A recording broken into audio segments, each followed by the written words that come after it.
Welcome to today's conversation. I'm your host, Big Dre Isom, with Commissioner Mary Alice Adams, a longtime public servant and candidate for Commissioner at Large in Benton Harbor. She's here to share her vision on issues that matters most, from the water crisis to youth programs, neighborhood safety, and restoring unity in the city leadership. So let's dive in. Welcome, Mary Alice. How are you today? I'm Peaceful Dre. How are you? I'm good. So before we start, kind of tell us about yourself and your history with the city of Benton Harbor. Well, first of all, I want to thank you for this opportunity. I was born in Parkin, Arkansas, and my family from the early 60s, well, actually 50s, started migrating from the south to the north. And I was born in Arkansas, and after my father passed when I was 2 months old, we resided back in Benton Harbor, and I grew up on Ross Street, right down from Hall Park. And from there, Washington, I've attended Benton Harbor area schools. I'm not happy to say that I dropped out in 11th grade, but I completed that. I'm the fifth child of 10, five boys and five girls, the mother of six children myself, two which are deceased, come from two marriages. I've moved away from Benton Harbor and come back. And I'm not proud to say that, it was incarceration that brought me back instead of going back from where I had came from. But upon returning to Benton Harbor, I was very disappointed. I thought I was just passing through, but it seemed like my community needed some help. And I'm like, well, I've been to so many different places. Why not just look around home, and what I've been searching for is probably right here in my own backyard. So, I, upon opening up a beauty shop, which I opened up and started giving back to the community, $10 Tuesdays, to help the women feel good about themselves, because as I looked around the community, it has to be depressing. So I just decided to be as much a part of the solution instead of the problem. And as I did hair and asked, the residents, the taxpayers, what's going on around here and why is there no growth in the community, it seems like things are steadily falling apart. And they just told me that basically I'd have to go downtown and ask the elected officials, because all they do is fight. So I had to go and see what all the fighting was about. And in my experience, in my 66 years in life of just listening and watching the news and stuff, I've always been a homebody. I noticed that the things that start wars are basically sex and money. Mm-hmm. And the fight was over money. Mm-hmm. And the money that was being fought over was non-existent. It was about where to put what they did have. And, a lot of people don't understand, and you have to understand the past to be able to move through the future to change what once was. And that was basically that there was a lot of riots, not just in Benton Harbor, but across this country after Kennedy, Martin Luther King's death, that brought about race riots. People picked up and they moved. White people moved out into the suburbs. They took their businesses with them. And that left a lot of cities, predominantly Black communities, without a tax base to provide services and fix streets and roads and all that type of stuff. Mm-hmm. So, it's a lot. It's a lot, and it takes good leadership to know how to move and navigate and make proper relationships with other higher elected officials, even though, all politics start local. That's correct. That's true.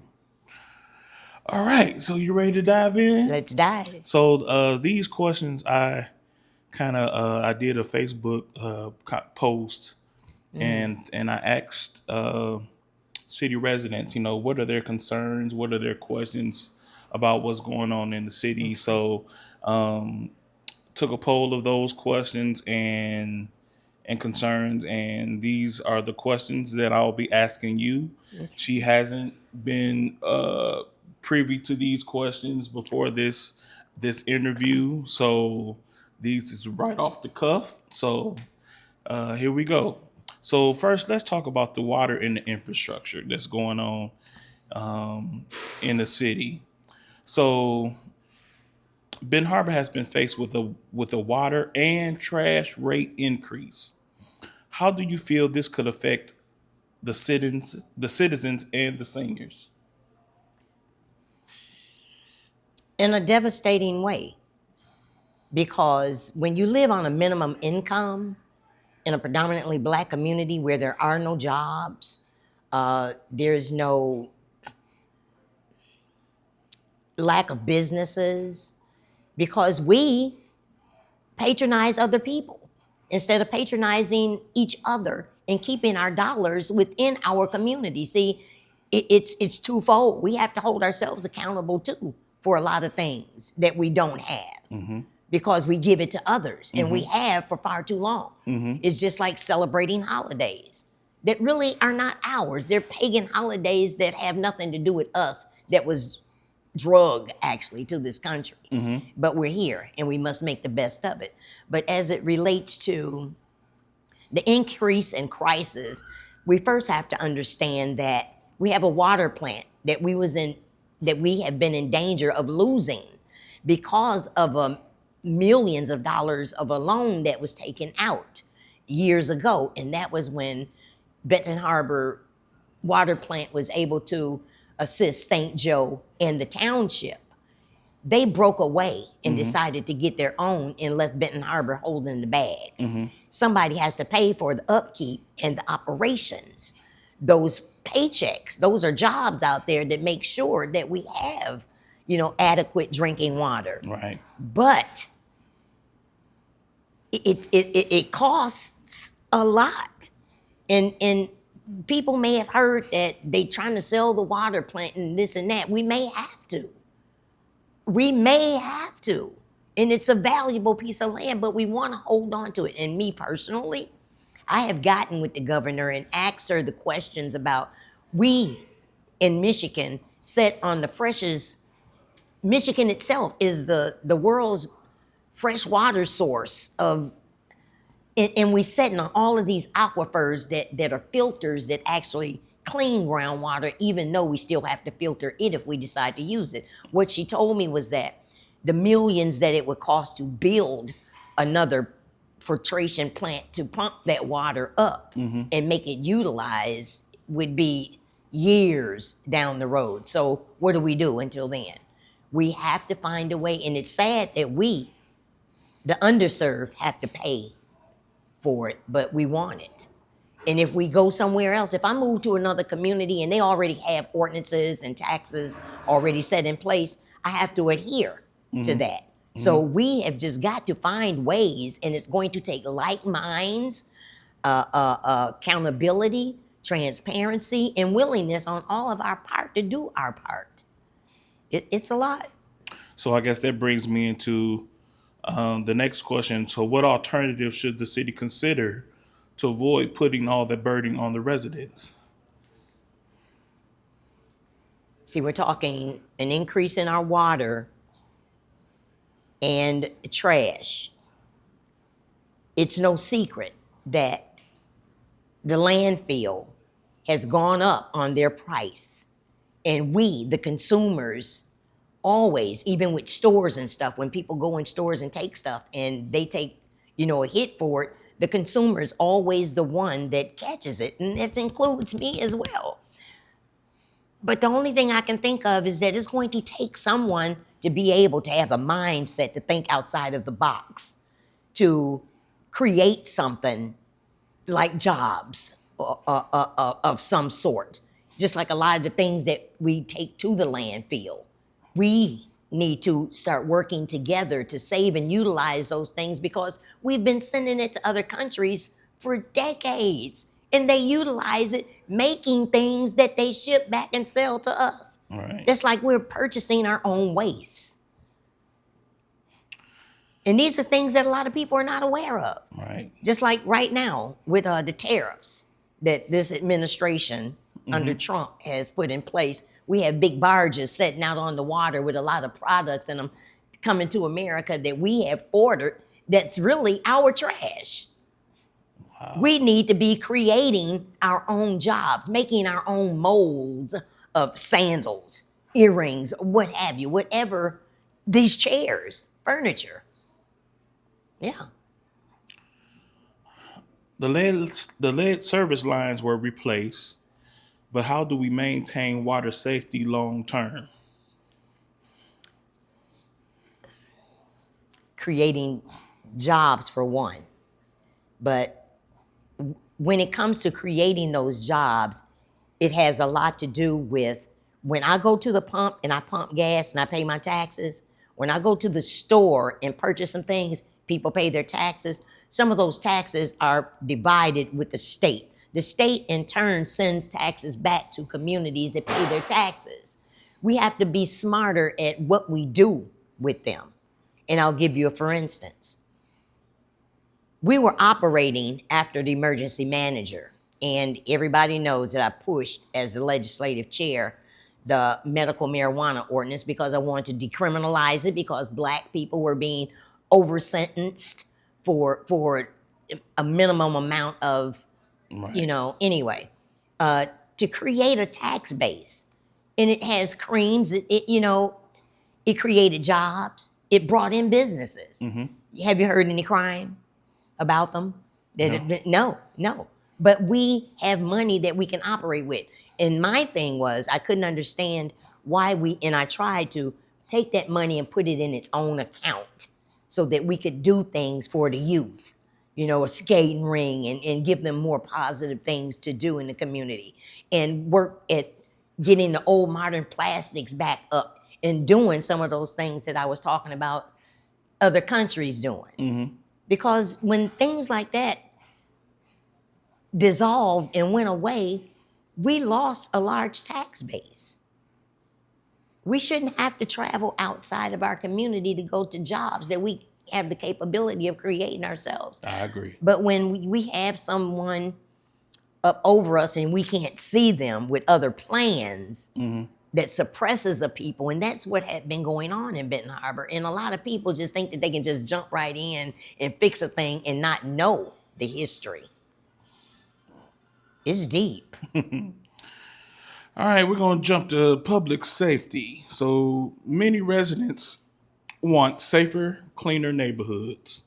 What would you support to improve the street lights, sidewalks, and trash cleanup? Because we've heard about the dumping that's going on in the city. What would you support? Well, actually, I already have. And it needs to be, I guess it needs some more teeth on it because I'm the one legislative chair that demanded a body cam ordinance for public safety officers, as well as citywide cameras, encouraging residents even get some cameras on your homes so we can help to curb the crime, even amongst our children, amongst ourselves, and those that come into our community and dump, because that's been happening a lot to make us look bad, and it's not right. But see, if we see something, we need to say something. That's right. And if it's our children, just like when I was growing up, I would be down the street, and if I did something wrong, I'm getting a whooping down there and when I get home. Right. So there's some things that we need to go back to of the old. But as it relates to public safety, was that the question? Yes. Upon my return to Benton Harbor, and I'm going to say this because it still stands, I was told that the majority of the money that this city gets goes into police and fire. And if we look at the budget right now of the city of Benton Harbor, it's factual, and something needs to change. Because if we're paying that much money to career people that doesn't have a license, like a beautician or a barber, a nurse, and everybody else have to have, paying their own insurance, me as a licensed professional cosmetologist, that's career, I have to pay my own insurance. You know what I'm saying? So I just think that accountability at some point needs to happen. Some cutting needs to take place instead of just giving. Because if the city dissolves, who you serving and protecting? Right. You have to make it make sense to even me, Make it make sense. even as an elected official. Let's talk about the residents say tall grass and abandoned lots aren't being enforced. What should accountability look like? Accountability should look like the city need to do their part.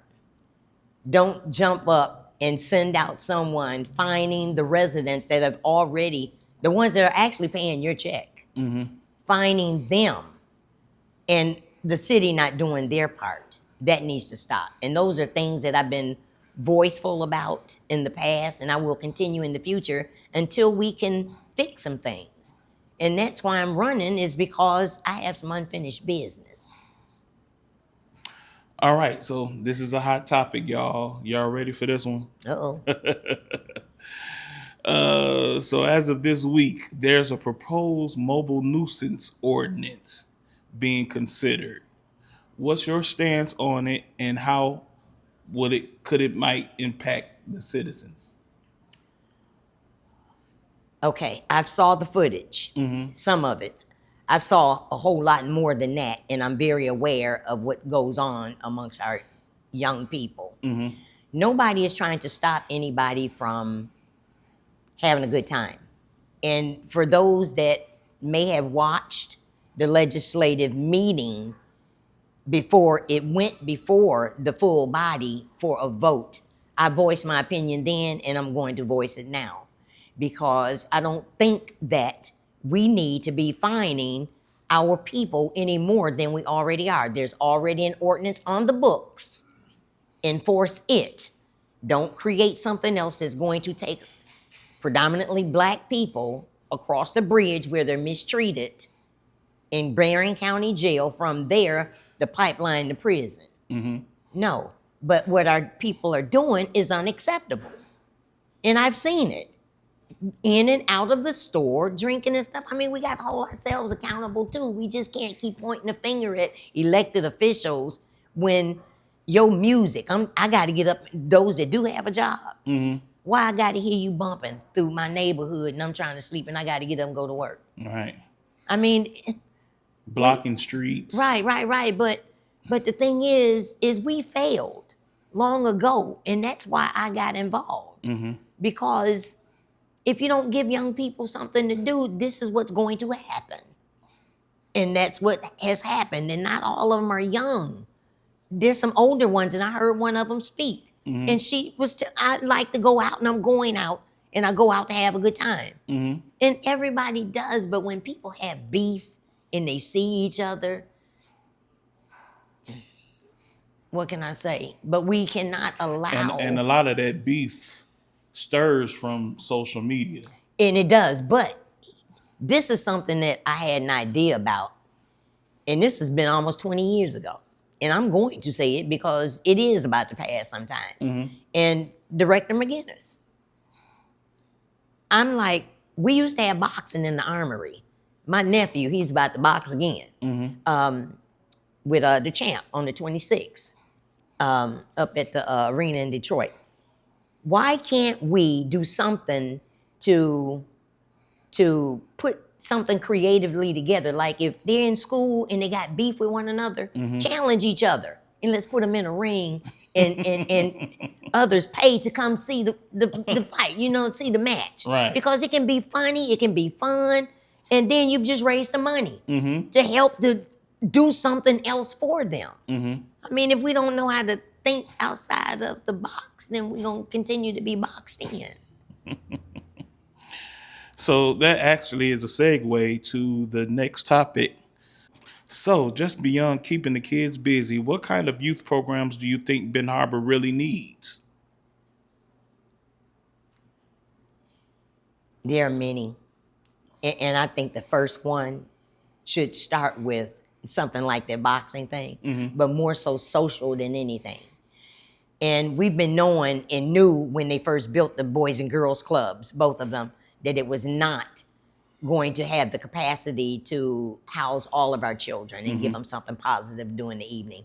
When I was coming up, we had the schools that we would utilize in the evenings. I mean, we had mothers that had went to Hawaii and learned how to hula dance and stuff, that gave us hula lessons and stuff.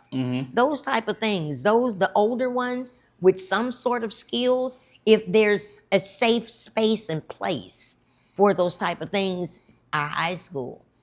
One of the old schools that are just sitting, I addressed one of the candidates that was actually chosen, our superintendent. If in fact we would think about utilizing one of the older schools that's just setting to start filming. Yeah. We some good actors and actresses. Yes. If Tyler Perry can take a bathroom as small as it is and get to where he at now, come on now. Yeah. Come on. This allows us to open. I would love to see Calvin Britton be that creative hub space. Now you know what? Now Mr. Clovis, he bought up a bunch of property around where I live. He allowed me to do some community garden 10 years ago. He purchased Calvin Britton. And everybody in the community been hearing me for years talk about Manchester Bidwell Arts and Training Technology Center. See, people get in the way of progress, and that's exactly why where we are right now, because I saw this as a Brownfield Authority board member since 2002. We used to go around the country to different conferences to see what was going on in other communities and what was working. I had an opportunity to meet this man, Mr. Bill Strickland. He wrote books about Make the Impossible Possible. He took a quarter upon graduation to somebody that believed in him. This man has built, and he goes into poor, impoverished communities to build these replications to keep us from getting to the point of where we are right now. Wow. But it's still in play, because Mr. Clovis said that I would really like to see Calvin Britton, a Manchester Bidwell Arts and Training Technology Center. Yeah. And it's still possible. That's something we need. And what ASAP. What I've learned about what this generation of young people, that they love. I mean, TikTok is popular for a reason. Exactly. These kids, they love to be in front of a camera. Yeah. They love to be creative. Yeah. They love to. Yeah. They love music. Rap. Yes. And I believe that even the most terrible youth would stop what they're doing and engage to say I was in front of the mic. Yes. And learning something new, using and awakening something within them that's creatively been hidden. Enough to stop doing the stupid stuff, and better getting along with one another, learning those social skills and making laughter. I mean, I would love to hear laughter on the grounds of, and actually, I was working with the lady from Tri-County to get that building because we figured that, the laughter from it, I don't know what's going on, but I'm going to revisit it because I have some unfinished business. How would you encourage churches, mentors, and block clubs to get involved in uplifting our young people? I'll start with the churches, because if everything is spiritually based, it should not be based on religion. I don't understand. We sit back and we want to see us and the children come together, but are we willing to shut some of them down, come together? Because there's too many of them. Too many people I know are paying their tithes. Why my community look like this?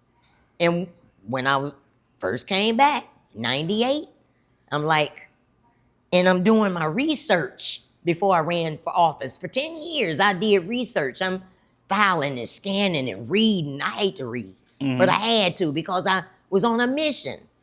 That's why I got some unfinished business. I got all of this knowledge that I've gained of what was and how it can be better. And utilizing and reawakening things when I hear these type of questions, because God gives us that creative ability. But I would love to see some of these churches shut down, come together, and bringing the people together. In other organizations, that's where the block clubs start. Within those realms of what churches, Yeah. yeah. And the thing about it, I'm church boy, and when I came up, churches fellowshiped with one another. Yeah. You know, back then it was more so, uh, denominational base. Yeah. Church of Yeah. God in Christ Yeah. didn't really fellowship with the apostolic, Yeah. and the apostolic Yeah. didn't really fellowship with the Baptist, Yeah. which is all nonsense. Yeah. We're all Yeah. Yeah. God's children. Yeah. But now I've seen in the Yeah. city of Benton Harbor that even the interfaith, Yeah. they're not even fellowship with one another. And so, yeah, that is a It's sad. problem. Now I'm Yeah. sure that God is not pleased at all. Yeah. And we can jump, dance, and Yeah. and hallelujah all we want to. Right. But I'm sure that the Creator is not happy at all. Because if he was to crack the sky open right now and ride through, he's not going to be calling us by denominations. At all. And I'm non-denominational. I'm only interested in the spiritual aspect as to why I'm here on earth. And that's to serve the purpose of my journey. And I think that I'm on it. I'm on unfinished business. Unfinished business. All right. So let's talk about real development versus real life. So this is a big question, a big concern of a lot of the residents, especially the young, my age. Yeah. Outside the arts district, many residents feel the city hasn't improved much. What's your honest take on that? I'm responsible for some of that growth in the arts district because when I first came to Benton Harbor, it wasn't an arts district. There was literally tumbleweeds, like the old cowboy days, blowing in the street. Through the redevelopment of the Brownfield Authority, it allowed somebody from somewhere to come in and visit and see the treasures, the hidden treasures in Benton Harbor, to come forth with a development that we allowed to recapture some of their investment. And we've been capturing some of their dollars, and we've been able to give to a sister and a brother $175,000 of some other people's money that we've been capturing to help with the homes that they've been working on for the inner city. Again, if we don't have the tax base, we don't have the money, there's not a lot we can do other than begging the state, lobbying and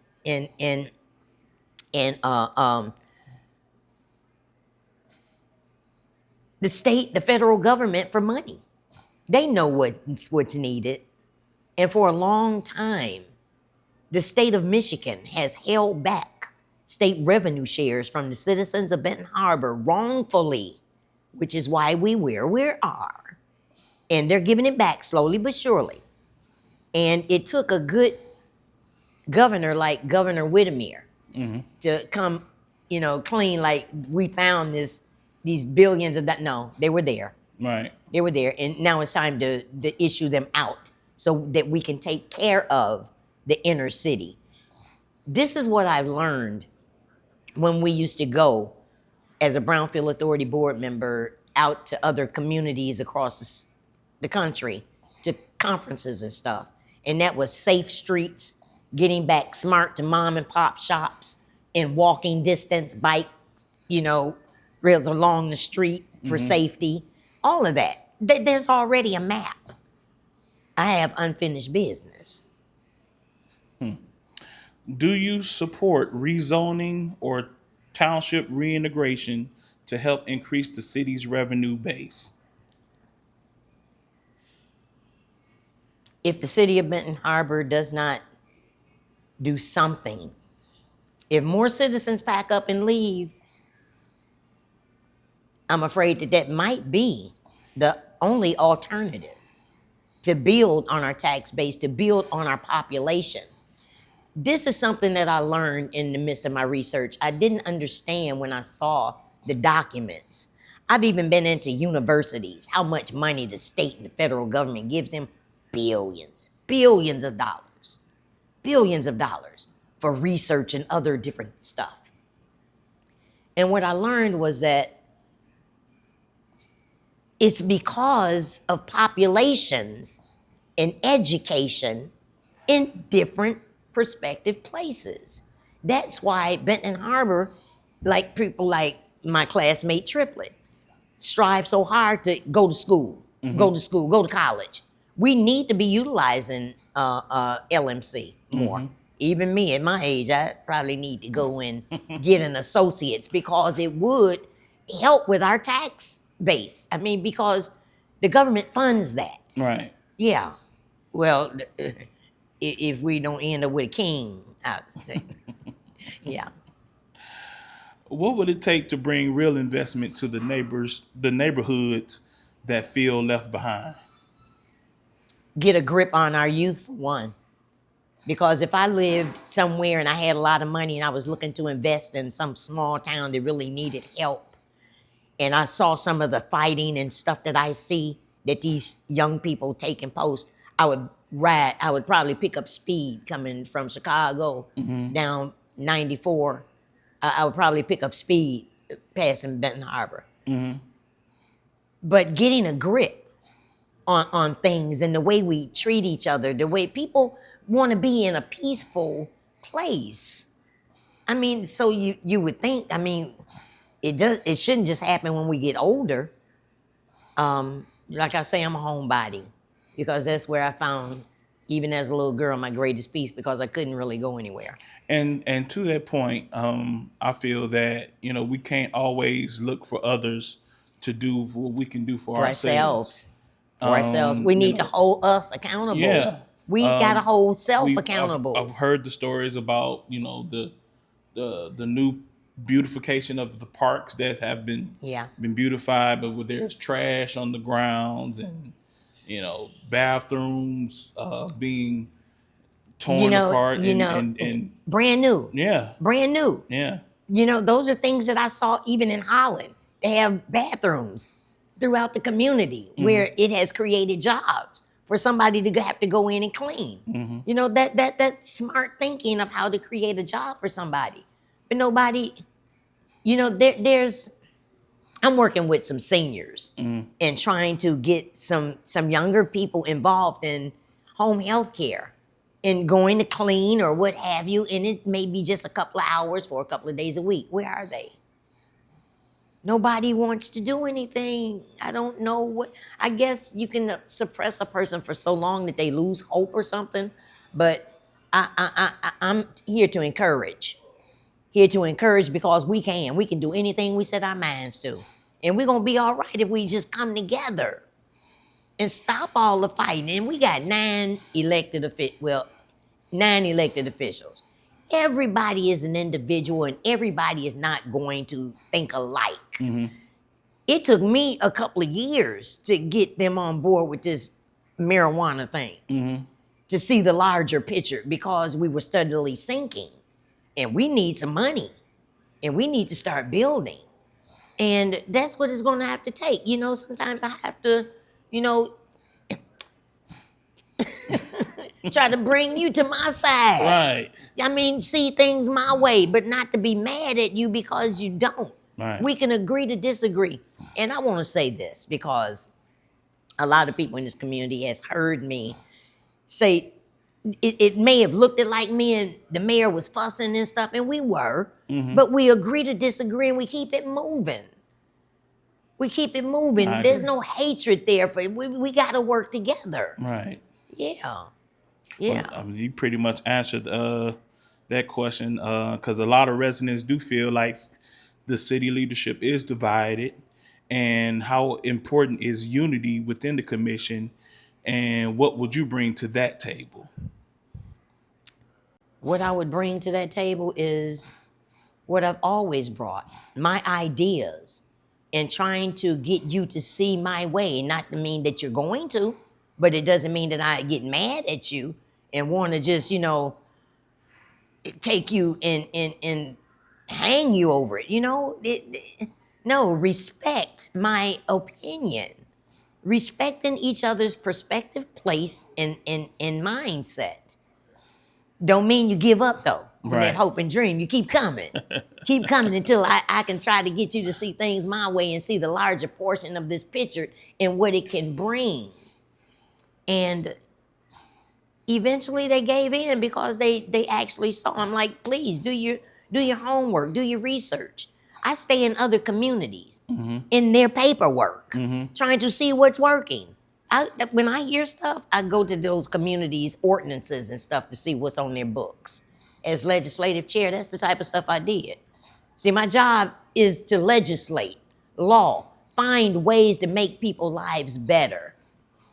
And sometimes that may take me to volunteer. So I do a lot of stuff that people will never hear about because I'm not a boastful bragger and I don't need an award for anything. Right. But from the Most High. So how do we move from just conversation to collaboration and action? More community engagement with one another, especially in the summer months, that should allow us to be in our homes in the cold winter, days of Michigan, relaxing and thinking about what we're going to do, this summer, this spring, to make things better. Not just, it got hot, it's Right. What's the plan? okay. What we doing now? We need all hands on deck. Right. And with that being said, this my brother's keeper thing, this thing is real. And it's a moving ship that's going to solve a lot of problems. And Dre, sometimes people in Benton Harbor is what I've noticed, that if it's not their idea, they won't support it's it. not going anywhere. Right. And that's another reason why we where we are. Yeah. This thing isn't about Mary Alice. I'm guided by God. Right. And see, you don't have to believe that. Just know it. That I'm telling you, because he's going to make a believer out of you. Mm-hmm. So election is coming up. Yes. What's the date? August 5th is the primary. Is the primary. And that determines who goes on to the general in November. All right. So that being said, what are your top 2 priorities if elected this term? My 2 top priorities, if elected this term, my 2 top priorities are the continuation of the infrastructure, which includes human infrastructure of affordable water for all. It's a human right. Infrastructural plumbing beneath our streets, the continuation of fixing our streets, and most of all, the infrastructure of putting things in place for our youth, that they can better learn how to socialize with one another, and adults too. Because if the children see us doing better in interacting with each other in a manner in which is acceptable, then maybe the children will do the same. They will follow suit. And last question, what do you want voters to understand about you as a candidate and your commitment to the people of Benton Harbor? What I would want the people of Benton Harbor to know and understand is that I'm a very passionate person. I'm a very loyal person. I'm a very dedicated person to a cause. If I choose to pick it up, I'm going to see it through. And I have set some things in place long before now that I want to continue, because I don't see any movement on it that's going to help us with a lot of your concerns. And that's why I'm running for commissioner at large, because I have unfinished business. Well, thank you, Commissioner Mary Alice Adams, for joining me in conversation. This was a great conversation. Thank you, Dre. And lastly, to the residents, this is your home, your city, your voice. So take ownership. Yeah. So let's show up, speak up, Yep. and let's build something better together. Yes.